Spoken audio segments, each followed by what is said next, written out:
There is a question that historians, philosophers, and social scientists have been wrestling with for centuries, and it goes something like this. Why do some civilizations build things that last 1,000 years, and others build things that fall apart in a generation? Why did the Romans build aqueducts that still function today, 2,000 years after the last Roman emperor drew breath? Why did the medieval Europeans spend 200 years constructing a single cathedral, with architects and workers fully aware they would never see it finished? Why did the ancient Chinese build a wall across thousands of miles of mountain terrain, a project so vast it consumed the labor of millions across multiple dynasties? And why, by contrast, does the modern world build strip malls designed to be demolished in 20 years? Why do corporations optimize for the next earnings call rather than the next decade? Why do politicians make decisions with a 2-year horizon when the consequences will play out over 50? Why does it feel, across almost every domain of modern life, like we have lost the ability to think long? The answer to all of these questions is the same, and it has almost nothing to do with culture, or values, or the decline of religion, or social media, or any of the explanations you usually hear. It has to do with money. Specifically, it has to do with a concept called time preference. And once you understand time preference, really understand it, at a deep level, you will never see the modern world the same way again. Let's start with the concept itself. Time preference is an idea from economics, but it describes something deeply human. At its core, time preference is simply this: how much do you value the present relative to the future? Every decision you make involves some form of time preference. When you eat a candy bar instead of going to the gym, you are expressing high time preference. You are choosing immediate pleasure over future health. When you save money instead of spending it, you are expressing low time preference. You are choosing future security over present consumption. When you study instead of watching television, when you plant a garden instead of buying produce, when you build a business instead of taking a salary, all of these are expressions of low time preference. You are sacrificing something now for something better later. High time preference: I want it now, and I'm willing to pay a premium for now. Low time preference: I'm willing to wait, and I expect to be rewarded for waiting. This might sound like simple self-discipline, like willpower, like the marshmallow test, the famous psychology experiment where children who could resist eating one marshmallow immediately were rewarded with 2 marshmallows later, and who turned out, decades later, to have better life outcomes across almost every dimension. But time preference is bigger than individual willpower. It operates at the level of entire societies, entire civilizations. And the time preference of a civilization is not primarily determined by the character of its people. It is primarily determined by the structure of its incentives. And the most powerful incentive structure in any civilization is its money. Here's the key insight, and it is worth reading slowly. The properties of money directly determine the time preference of the people who use it. If money holds its value over time, if saving money means that saved money will buy the same or more in the future, then saving is rational. Delayed gratification is rewarded. The person who defers consumption today in favor of a better future tomorrow is actually better off for having done so. Low time preference is incentivized. If money loses its value over time, if saving money means that saved money will buy less in the future, then saving is irrational. Delayed gratification is punished. The person who defers consumption is actively made worse off by the passage of time. High time preference is incentivized. This is not a subtle distinction. It is one of the most consequential features of any monetary system, and it has been almost entirely absent from modern economic and political discourse. Under sound money, money that is scarce, durable, and holds its value, the rational strategy is to save, to invest, to build, to plan for the long term. The future is worth something. The sacrifices you make today have real payoff tomorrow. A civilization operating on sound money naturally tends toward low time preference. Under fiat money, money that is continuously inflated, that loses purchasing power every year, that punishes those who hold it. The rational strategy is to spend, to consume, to borrow, to optimize for today. The future is less valuable than the present, mathematically. A civilization operating on fiat money naturally tends toward high time preference. And the effects of this difference radiate outward from individual financial decisions into every corner of human life. Let's trace those effects carefully, because this is where the argument gets truly astonishing. Start with the most basic unit of human civilization, the individual. Under sound money, the individual who saves is rewarded. They accumulate capital. Capital gives them options, the ability to invest in a business, to weather hardship, to help their family, to act with independence rather than desperation. The saver becomes, over time, more capable, more secure, more free. The virtues associated with saving, patience, discipline, foresight, restraint, are financially rewarded. They are incentivized not just morally, but economically. Under fiat money, the individual who saves is penalized. Their savings erode. The person who does not own assets falls behind the person who does. The incentive is to borrow and spend, to leverage up, to take risks in financial markets just to stay even with inflation. The financial system rewards speculation over patience, consumption over production, debt over equity. The vices associated with high time preference, impulsiveness, short-termism, financial recklessness, produce better financial outcomes than the virtues. This is not an abstract observation. Look at the data. The personal savings rate in the United States averaged around 10% throughout most of the 20th century, during the era when the dollar was still linked to gold. After 1971, it began a long, slow decline. By the 2000s, it had fallen to around 3%. There were years when it went negative, when Americans, on average, were spending more than they earned. A civilization of savers became a civilization of borrowers. Consumer debt exploded. In 1971, total household debt in the United States was modest relative to income. By the 2010s, it had grown to levels that would have been unimaginable to a previous generation. Credit card debt, student loan debt, auto loan debt, medical debt. Americans became, in aggregate, deeply, chronically in debt. Not because they were uniquely undisciplined, but because the monetary system had systematically removed the incentive to be disciplined. This is what happens to individuals when the money changes. Now scale up to the family. The family is the most future-oriented institution in human civilization. Having children is, in the most literal sense, an investment in the future. You sacrifice enormous amounts of time, money, energy, and freedom to raise a new human being. The payoff, if you can call it that, is not financial. It is the extension of your values, your culture, your bloodline into time. It requires, at a fundamental level, a belief that the future is worth investing in. Low time preference civilizations have children. They build family cultures. They pass down knowledge, values, and property across generations. They build for their grandchildren and their grandchildren's grandchildren.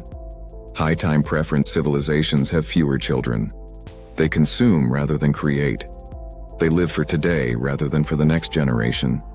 Look at the birth rates.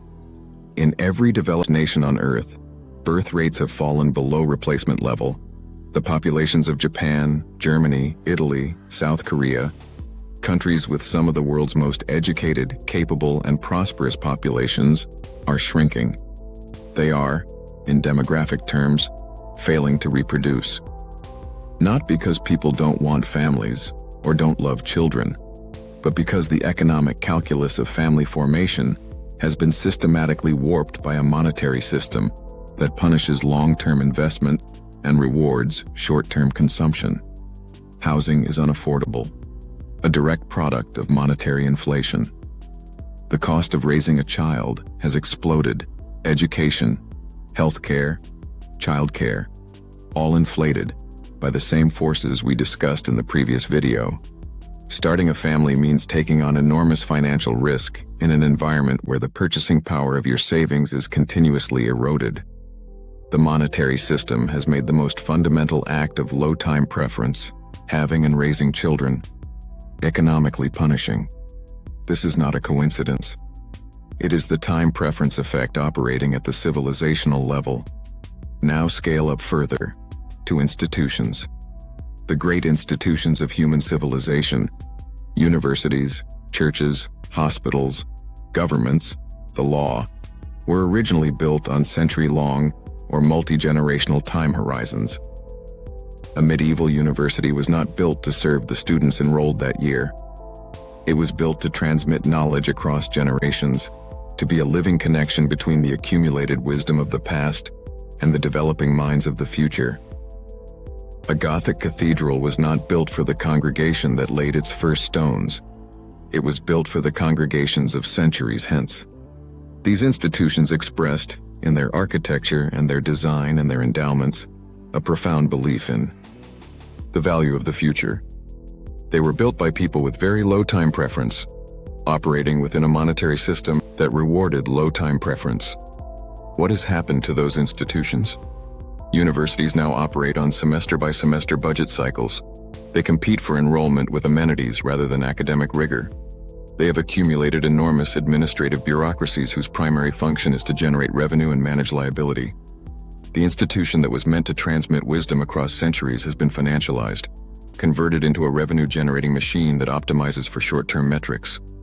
Hospitals optimize for reimbursement codes rather than patient health. Insurance companies deny claims not because it's right, but because it's financially rational in a system where short-term profit is the organizing principle. Healthcare, which should be one of the most future-oriented endeavors imaginable, keeping people alive and healthy so they can contribute to civilization over long time horizons, has been captured by high time preference incentives. Governments have run continuous deficits for decades, borrowing against the future to pay for the present.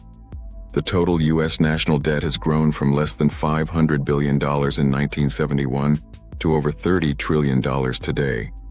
This is the most straightforward expression of high time preference imaginable, consuming today and sending the bill to people not yet born, who had no vote and no voice in the decision. Every institution you can name that once operated on a long time horizon has been progressively captured by short-term incentives. And the mechanism driving this capture is the same in every case. When money loses its value, the future loses its value.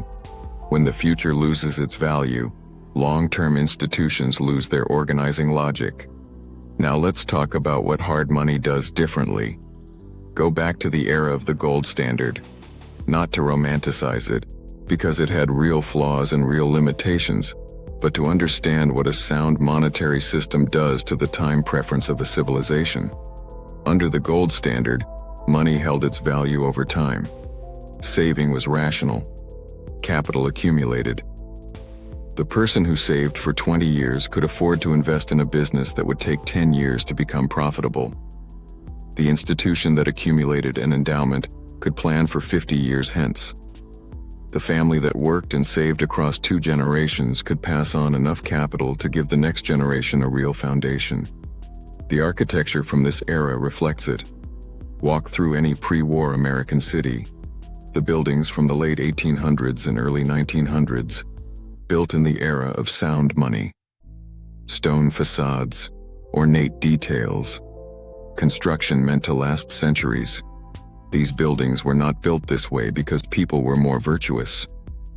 They were built this way because the monetary system rewarded long-term investment in quality. Why spend more on a building that lasts 200 years when your money is being inflated away and you need to maximize short-term returns to stay ahead of monetary debasement? The cheap, disposable construction of the post-1971 era is not an aesthetic failure. It is a rational response to monetary incentives. This is the most counterintuitive and important part of the argument. The quality of what a civilization builds is not primarily a reflection of its values or its culture. It is primarily a reflection of its monetary system. Change the money, and you change the time preference. Change the time preference, and you change the architecture, the family structure, the institutions, the art, the food, the entire texture of civilized life. Which brings us to Bitcoin. Bitcoin is the hardest money ever created. Not hard in the colloquial sense, not difficult or harsh. Hard in the monetary sense, resistant to inflation, resistant to debasement, resistant to the temptation that has destroyed every previous monetary system. There will be 21 million Bitcoin. The last Bitcoin will be mined around the year 2140. The issuance schedule is written in code, enforced by a decentralized network, and verifiable by anyone. No government, no central bank, no financial institution, no emergency, no war can change that schedule. The supply of Bitcoin is, for all practical purposes, fixed. What does a fixed supply monetary system do to time preference? It restores the rationality of saving. If you hold Bitcoin, you are holding an asset whose supply cannot be expanded. As more people recognize Bitcoin's properties and demand for it grows, the purchasing power of each unit grows. Saving becomes not just rational, but advantageous. The person who defers consumption and saves in Bitcoin is rewarded. Not just morally, not just philosophically, but financially and mathematically. This is the opposite of fiat. This is money that aligns incentives with the long term, money that rewards patience, money that makes the future worth investing in. The early Bitcoin community noticed this. One of the most common phrases in Bitcoin culture is low time preference.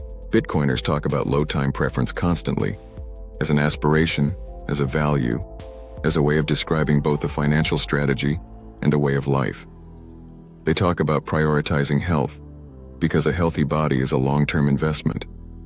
They talk about learning and education, because knowledge compounds over time. They talk about building businesses and relationships and skills that will matter in 20 years, not just in 20 minutes. This is not a coincidence. The monetary system shapes the culture. People who store their wealth in an asset that rewards patience become, over time, more patient. People who store their wealth in an asset that punishes patience become, over time, less patient. We are, in a very real sense, what our money makes us. Think about that for a moment. The anxiety, the short-termism, the consumption culture, the political dysfunction, the institutional decay, the demographic collapse. These are not failures of individual character. They are the predictable outputs of a monetary system that has been systematically destroying the incentive to care about the future for more than 50 years. And the inverse is also true. A civilization that adopts sound money, that stores its wealth in something that cannot be debased, will over time rediscover the virtues of low time preference. It will build things meant to last. It will form families and invest in children. It will rebuild institutions with long-time horizons. It will create art meant to speak to future generations. It will make political decisions with consequences measured in decades rather than election cycles. This is the promise of Bitcoin. Not just financial returns, not just protection from inflation, but the restoration of the civilizational operating system that produces cathedrals instead of strip malls, families instead of atomized individuals, institutions instead of bureaucracies, art instead of content. Hard money makes better humans, not because it is morally instructive, not because it teaches virtue directly, but because it aligns the incentives of every individual with the long-term health of the civilization they inhabit. And for the first time in more than 50 years, that possibility is back on the table. The question is not whether this matters. The question is whether enough people will understand it in time. If you think this is the kind of conversation the world needs more of, subscribe and share this with someone who is ready to think differently about money. Because the ideas in this video are not just about Bitcoin, they are about what kind of civilization we want to build, and what kind of money we need to build it. We will keep going deeper. There is a lot more to cover.